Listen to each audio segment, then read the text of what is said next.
Begin this morning by addressing news today that the Allen Labor government will amalgamate health services. Let's be clear about all of this. Because Labor can't manage money, we are now going to see hospital closures, we're going to see job losses, and we're going to see Victorians suffer adverse health outcomes. Let's make no mistake, financial mismanagement under Labor is so bad it's now going to have a direct impact on the health of Victorians. These cuts are very concerning to us as an opposition. Let's be clear also, these changes, these amalgamations are not being driven by efficiencies. These amalgamations, these hospital closures will be driven by financial mismanagement and the need to plug budget holes that the Allen Labor government has itself created. This financial year, the Allen Labor government has already cut $2 billion from our health budget overall. It's no wonder that stakeholder groups like the Australian Medical Association are expressing their concern about the impact of these closures and what's coming in the horror budget on the 7th of May. We need a state that is led well by a government that understands the need to manage the state's finances competently and responsibly. And what happens when under this Labor government you have such levels of mismanagement? Victorians pay the price, and today we're learning that this price will be paid in the form of hospital closures, job losses and local voices in community health around regional Victoria being silenced. Let's remember what all this means. Job losses, hospital closures and local voices being silenced in community health. These are things that Victorians are entitled to receive in a society like ours, basic healthcare, and they're not going to get it if you get this level of amalgamations. I just wanted to comment briefly on a story today about public transport usage not keeping up with growth. We've been saying as an opposition for a number of months now that the Allen Labor government has its priorities wrong, putting all of our eggs in one basket of the suburban rail loop, which will cost well in excess of $200 billion, even on current costings, means that there'll be no money for public transport needs elsewhere, whether it's in the burgeoning suburbs of the west of Melbourne, the north of Melbourne and the southeast, as well as our regions and rural communities. We need a balanced approach, a whole of state approach, which will make sure that every dollar we have available for infrastructure investment can meet needs right across our growing state. Growth is occurring all over Victoria, and in particular in those growth corridors, which the suburban rail loop will never do anything to address.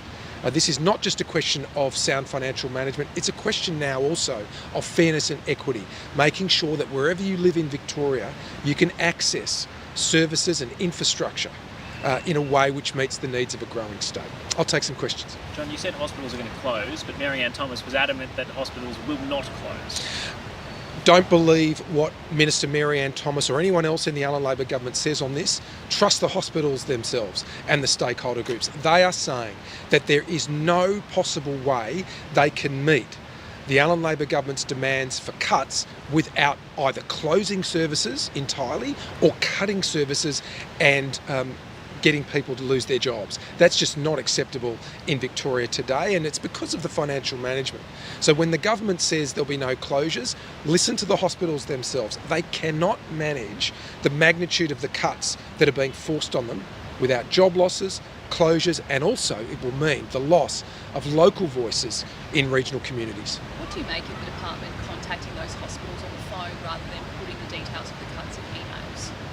Well, what's clear is that the Allen Labor government is trying to avoid some kind of trial and some kind of discussion and consultation process around what these cuts mean. What hospital leaders around our state in the health services are saying today is that if anyone had spoken to them, they would have told them in all of 3 seconds that you can't make these cuts without job losses, closures, and the silencing of local voices. So it just doesn't add up for Mary-Ann Thomas or Jacinta Allen to say this will not lead to closures or to job losses. It clearly will, based on the evidence today from health services themselves.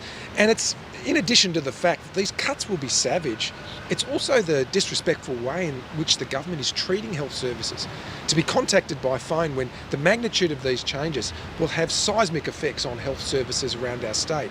It's just not the way we should be governed.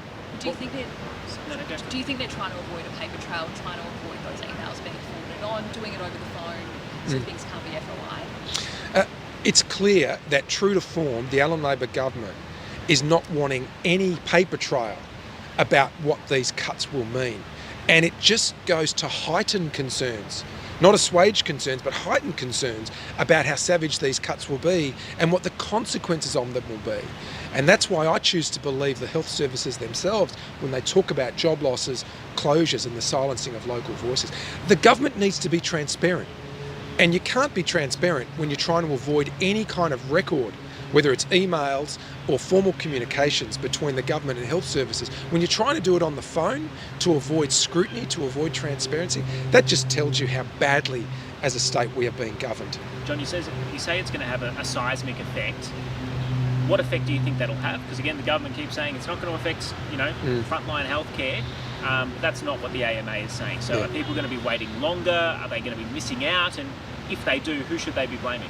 Well, responsibility for these savage cuts lies with the Allen Labor government, clearly with them. But it will have serious effects for all Victorians. It will mean that you won't be able to access public health service in your own area. You'll either have to go private or you'll have to go without. Is that the kind of choice Victorians should be presented with, all because the Allen Labor government can't manage money? That's not fair and it's not right. What proof do you have of the amalgamations actually happening? Because again, the health minister sort of danced around that today. The evidence for how savage these cuts will be and what they will mean can be gleaned from this. The Allen Labor government has already cut $2 billion from the overall health budget this financial year. Then you have the health services saying these amalgamations are real, they will happen. Then, on top of all of that, you've got the Australian Medical Association expressing its concerns about how savage these cuts will be and what they will mean for health outcomes for all Victorians. That evidence cannot be ignored. It is clear and is compelling that because Labor can't manage money, we're going to see major cuts to our health services on top of the cuts the Allen Labor government has already introduced this year. Minister Tierney was asked about finding efficiencies this morning, and she said they're always looking for efficiencies because they're aware they're spending taxpayers' money. Is that reflective of the amount of debt we have? What today's news about amalgamation shows is that Labor can't manage money.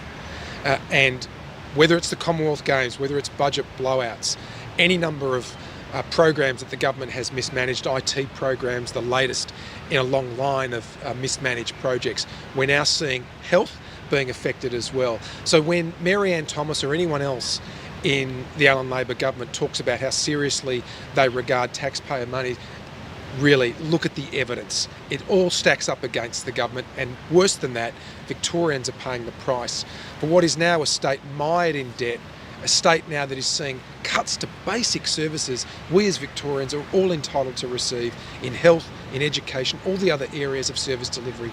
We expect the very best of services, but we're not getting them. Thank you very much. Thank you. Thank you, John. Anyway. People